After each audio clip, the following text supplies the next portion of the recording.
Assalamualaikum warahmatullahi wabarakatuh. Perkenalkan, kami dari kelompok 7 kelas manajemen 20B Fakultas Ekonomi dan Bisnis Prodi Manajemen akan mempresentasikan hasil diskusi kelompok kami tentang etika penulisan karya ilmiah yang beranggotakan saya Nadia Niken Widiastari NPM 2001010069, yang kedua Arisa Triutami NPM 2001010047.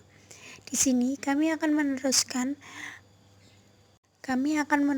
kelompok sebelumnya, yaitu tentang materi etika penulisan karya ilmiah.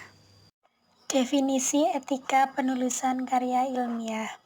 Karya ilmiah merupakan karya tulis yang isinya berusaha memaparkan suatu pembahasan secara ilmiah yang dilakukan oleh seorang penulis atau peneliti untuk memberitahukan sesuatu hal secara logis dan sistematis kepada para pembaca.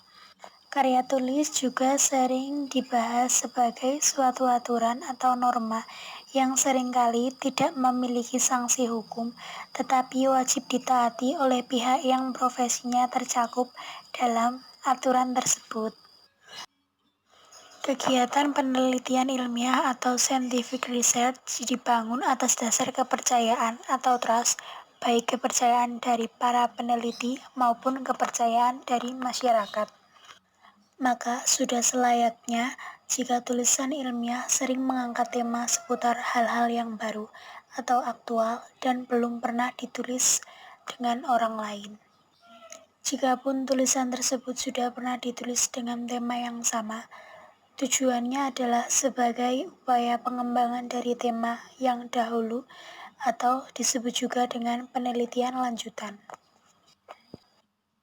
Ada banyak jenis karya ilmiah, diantaranya yaitu makalah, tesis, laporan penelitian, dan lain-lain. Karangan ilmiah memiliki aturan baku dan sejumlah persyaratan khusus untuk menyangkut metode dan penggunaan bahasa. Sedangkan karangan non-ilmiah adalah karangan yang tidak terkait pada karangan baku. Sering kita jumpai penulis suatu karya ilmiah yang di dalam penulisannya tidak memperhatikan etika dalam karya ilmiah, yaitu meniru atau mengambil hasil karya orang lain tanpa menyebutkan sumbernya. Padahal kita tahu bahwa seorang penulis selain harus dapat menyajikan karya ilmiahnya dengan metodologi yang baik dan benar, penulis juga dituntut supaya dapat mematuhi etika karya ilmiah tersebut. Hal ini dimaksudkan sebagai upaya pencegahan seorang penulis dalam melakukan tindakan penjiplakan atau plagiarisme. Kode etik penulisan karya ilmiah menurut American Sociological Association, yaitu objektivitas, mengenal keterbatasan dan kemampuannya serta tidak mencoba meneliti di luar kemampuannya, menghargai privasi dan martabat seseorang, menjaga kerahasiaan subjek, penelitian yang ditemukan disampaikan secara jujur tanpa informasi dan hak istimewa peneliti. Kode etik penulisan karya ilmiah adalah seperangkat norma yang perlu diperhatikan dalam penulisan karya ilmiah. Adapun norma-norma yang harus diperhatikan mencakup 3 hal pokok, yaitu 1. Cara pengutipan dan perujukan. Penulis harus jujur dalam menyebutkan rujukan atau pikiran yang diambil dari sumber lain. Jadi, penulis harus menghindarkan diri dari tindakan plagiat. 2. Cara perizinan. Penulis wajib meminta izin secara tertulis kepada pemilik bahan yang dikutip pendapatnya. Jika pemilik bahan tidak dapat dijangkau, maka penulis harus jujur menyebutkan sumber yang dijadikan rujukan dan menjelaskan apakah bahan tersebut diambil secara utuh, sebagian, dimodifikasi, atau dikembangkan. 3. Cara penyebutan data. Nama sumber data atau informan tidak boleh dicantumkan apabila pencantuman nama tersebut dapat merugikan sumber data. Dalam kode etik terdapat 3 pelanggaran. Yang pertama, fabrikasi data. Fabrikasi data adalah membuat-buat data yang sebenarnya tidak ada, membuat data fiktif. Misalkan, kita menyajikan data persebaran penduduk di suatu wilayah, tetapi kita hanya mengira-ngira saja tanpa melakukan survei atau mengambil data dari instansi terkait. Intinya, kita mengarang atau membuat-buat data. Yang kedua, falsifikasi data. Falsifikasi data adalah mengubah data sesuai dengan keinginan, terutama agar sesuai dengan kesimpulan yang ingin diambil dari sebuah penelitian. Berbeda dengan fabrikasi, falsifikasi lebih kepada memanipulasi data yang ada sehingga hasilnya sesuai dengan dugaan atau teori yang kita gunakan. Yang ketiga, plagiarisme. Plagiarisme adalah mengambil ide, kata-kata, kalimat, teks, atau apa saja milik orang lain tanpa menyebutkan sumbernya.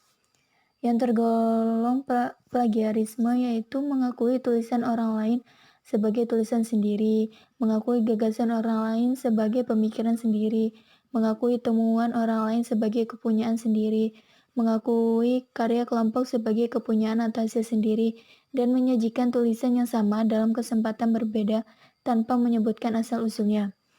Yang tidak tergolong plagiarisme yaitu menggunakan informasi yang berupa fakta umum, menuliskan kembali dengan menggunakan kalimat atau parafrase opini orang lain dengan memberikan sumber jelas, dan mengutip secukupnya tulisan orang lain dengan memberikan tanda batas jelas bagian kutipan dan menuliskan sumbernya. Cara efektif menghindari plagiarisme. Ada beberapa cara yang dapat dilakukan agar terhindar dari plagiarisme. Antara lain, 1. Dalam menulis, sebaiknya menggunakan informasi yang berupa fakta umum. Yang kedua, menulis sumber referensi untuk pernyataan-pernyataan yang diacu penulis. Ketiga, memberi batasan yang jelas bagian mana sajakah dalam uraian yang merupakan kutipan dan bagian mana yang merupakan pernyataan penulis. Yang keempat, lebih baik menulis sendiri karya tulis ilmiah kita, walaupun mungkin sangat tidak bagus untuk dibaca apalagi dipublikasikan dalam jurnal ilmiah. Dan yang kelima, agar kita tak terkena penyakit plagiarisme, sebaiknya biasakan menulis setiap hari. Arti penting etika penulisan karya tulis ilmiah. Pada dasarnya, terdapat sejumlah versi dan variasi tentang unsur-unsur etika penulisan karya tulis ilmiah. Pemberlakuan unsur-unsur tersebut biasanya ditetapkan secara khusus untuk konteks lingkungan akademik tertentu. Walaupun begitu, secara umum, unsur-unsur di bawah ini dipandang berlaku umum dalam setiap penulisan karya tulis ilmiah. Yang pertama, memelihara kejujuran. Tulisan yang disajikan bukan merupakan milik orang lain.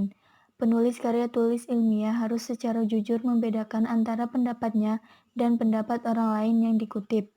Pengutipan pernyataan dari orang lain harus diberi kredit, pengakuan atau penghargaan dengan cara menyebutkan sumbernya. Yang kedua, menunjukkan sikap rendah hati. Dalam membuat karya tulis ilmiah, tidak perlu mengobrol kata-kata atau istilah-istilah asing dalam konteks yang tidak tepat dan perlu.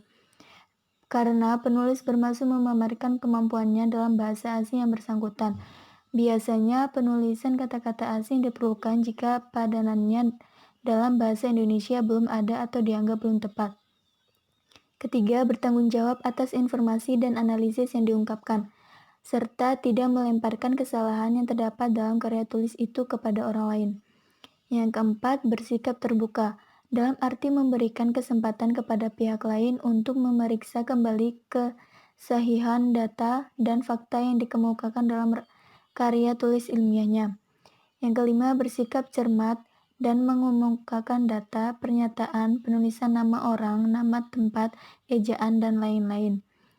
Yang keenam, bersikap objektif dalam menyajikan uraian. Salah satu faktor yang menunjang sikap objektif dalam mengemukakan argumentasi dalam sebuah uraian adalah pemahaman yang memadai tentang aturan-aturan berpikir yang benar yang dikenal dengan logika.